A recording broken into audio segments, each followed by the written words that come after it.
नमस्कार। कार्यक्रम अलगधारमा तपाईलाई हार्दिक स्वागत छ। आज हामी अघोषित नाकाबन्दीपछि सुरु भएको कालो बजारीको निरन्तरताबारे सामग्री लिएर उपस्थित भएका छौँ।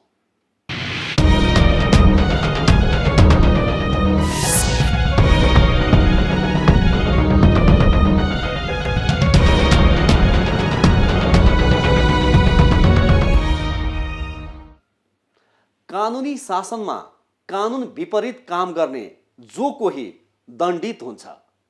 त्यसमाथि कालोबजारी गरी बजारमा कृत्रिम अभाव सृजना गर्नेलाई राज्यले माफी दिने त प्रश्नै आउँदैन। तर जे नहुनुपर्ने त्यही भइरहेको छ हाम्रो मुलुकमा। अघोषित नाकाबन्दी हटिसकेको छ। भारतबाट इन्धन लगायतका वस्तुको सहज आपूर्ति भइरहेको छ। गत महिनामा अहिलेसम्मकै बढी इन्धन नेपाल भित्रिएको सरकारी तथ्याङ्कले देखाउँछ। तर बजारमा तिनै वस्तुको हाहाकार भएको छ।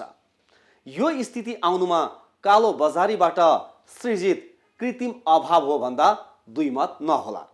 देशका प्रधानमन्त्री केपी शर्मा ओली स्वयं कालो बजारीको खबर सुनेर दिक्क हुनु भएको छ।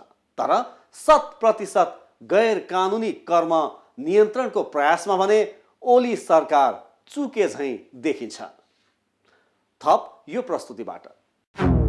कालो बजारीले उपभोक्ता हैरान, आपूर्ति सहज पार्न सरकार असफल।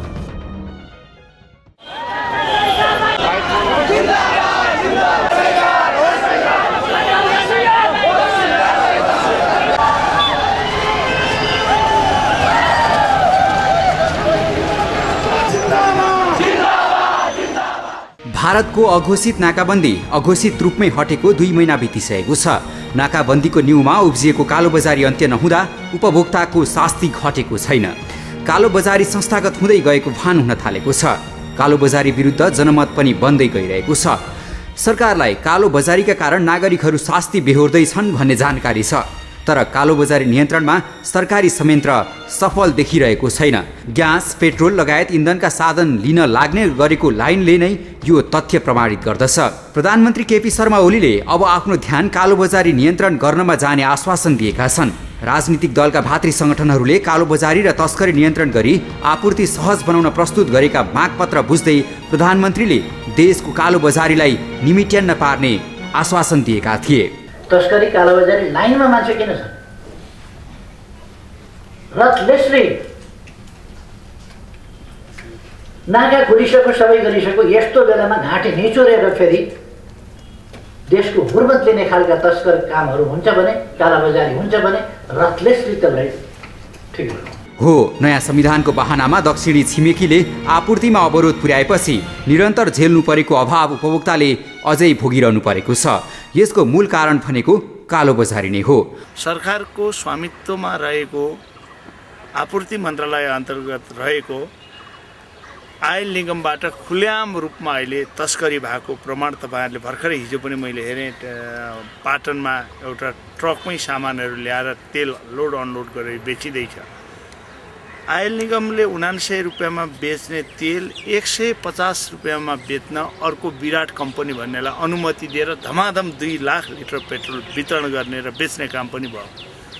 राज्य कमिसन खानका लागि हो कि जनतालाई राहत दिनका लागि हो भन्ने छुट्याउन हामीलाई गाह्रो परेको छ। ग्यास, तेल मात्र होइन, अखाद्य वस्तुहरू बजारमा छ्यापछ्याती पाइन्छ।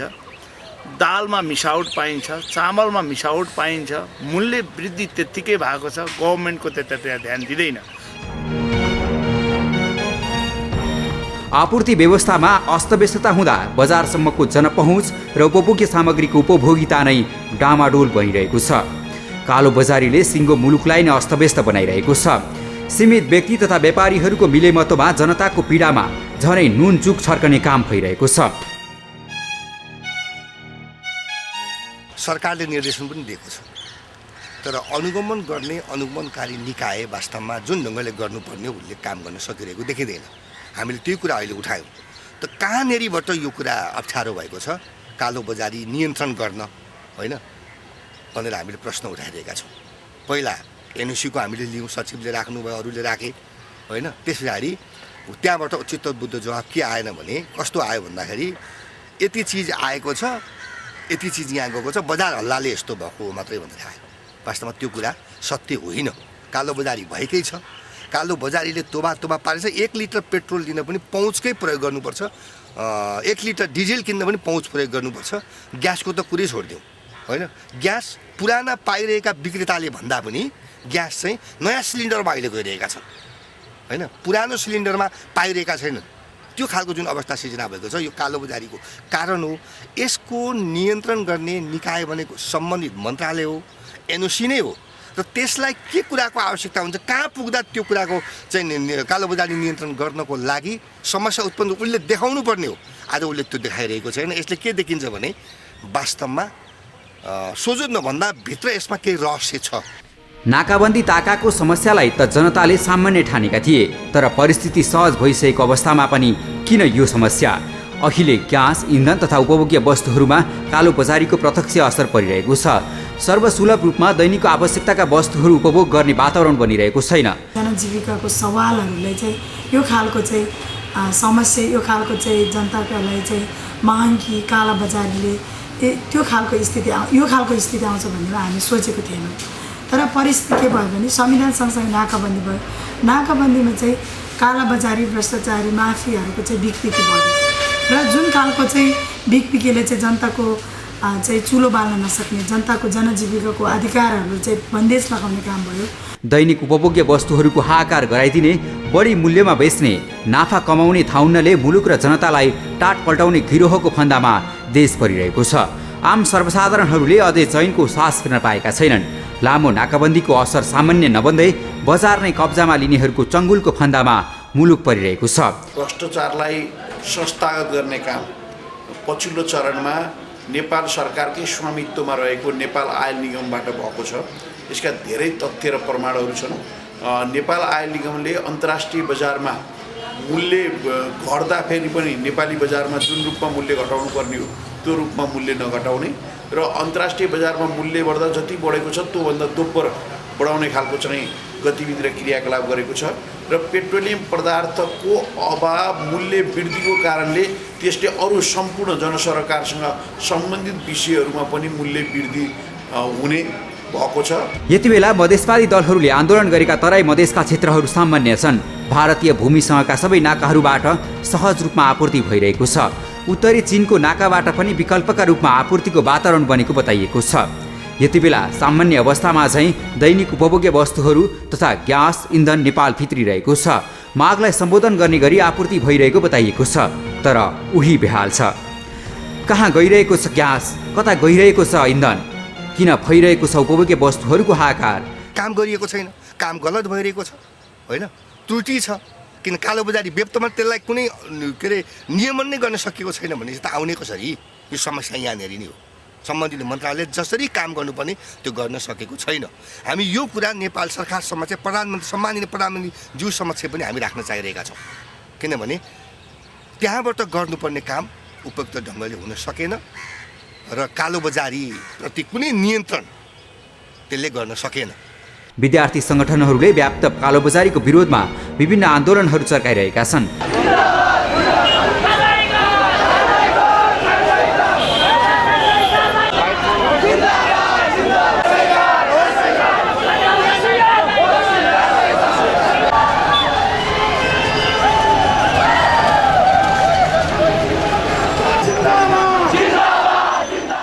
जनताको ढाड सेक्ने अनि राष्ट्रलाई डुबाउने कालोबजारीको अन्त्यका लागि सर्वत्र आवाज उठिरहेको छ। हामीले प्रधानमन्त्रीलाई ज्ञापन पत्र दियौँ। हामीले चाहिँ आयल निगमभित्रको चाहिँ संस्थागत भ्रष्टाचारलाई रोक्नको निम्ति हामीले खबरदारी गऱ्यौँ।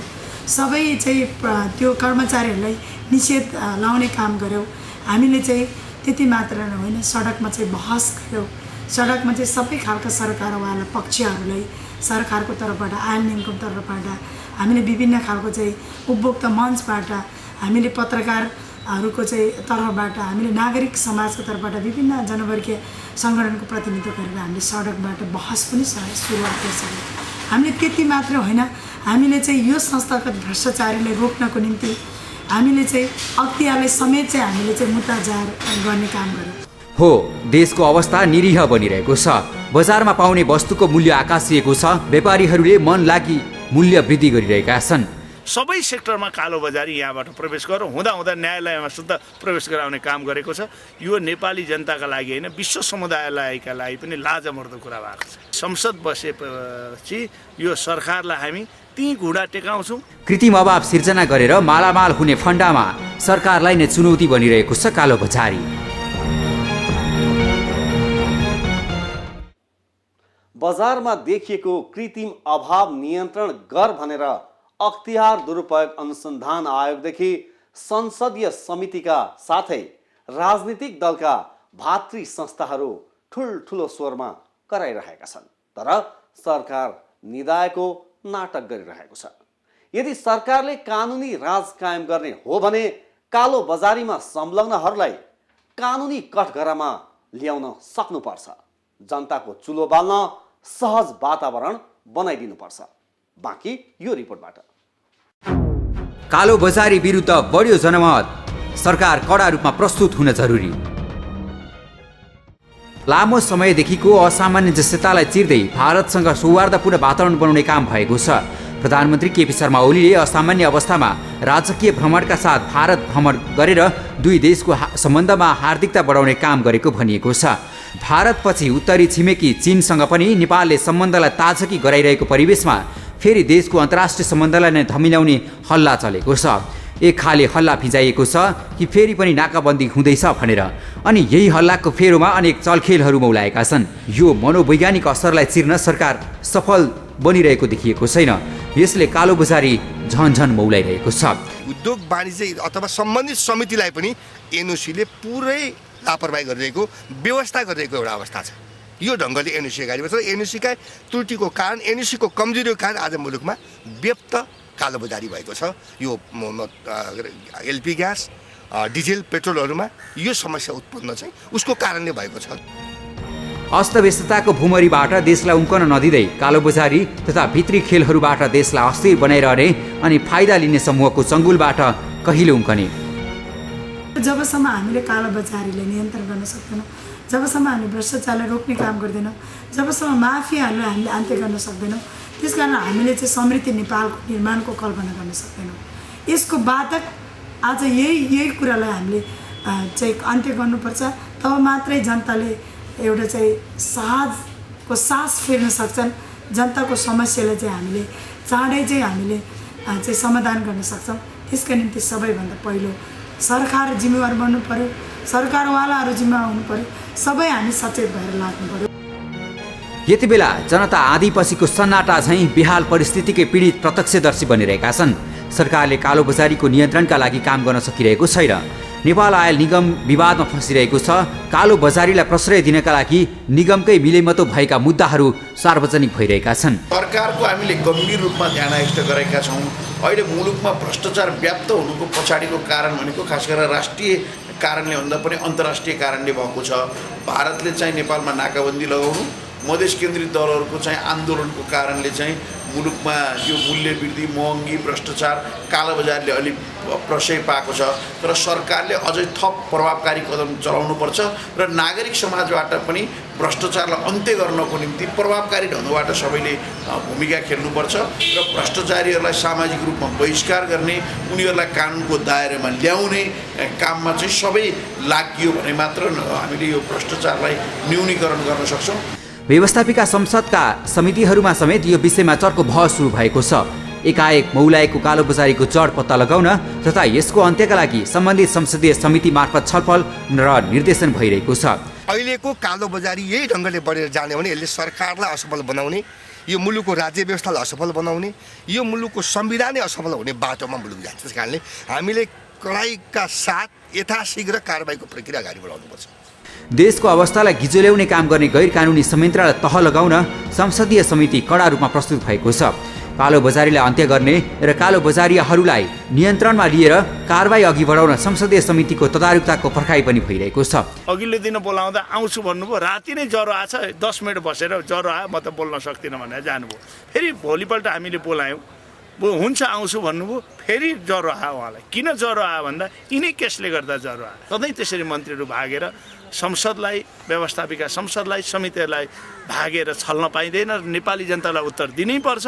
ढिला छिटा उहाँले यो उत्तर समितिमा पनि दिनुपर्छ र जनतालाई पनि दिनुपर्छ। यो बेला राजनीतिक युवा सङ्गठनहरूले पनि कालोबजारीको विरोधमा सरकारको ध्यान आकर्षण गर्ने काम गरिरहेका छन्। सिङ्गो विद्यार्थी सङ्गठनहरू र राजनीतिक युवा सङ्गठनहरूले कालोबजारीको पर्दाफास गरिरहँदा सरकारले पनि कालोबजारीमा आँखा चिम्म नपारोस् भन्ने अपेक्षा गरिएको छ। प्रधानमन्त्रीज्यू त एकदमै हाम्रो आन्दोलनप्रति पोजिटिभ हुनुहुन्छ। हाम्रो आन्दोलनलाई उहाँले चाहिँ सम्बोधन पनि गरिसक्नु भएको छ।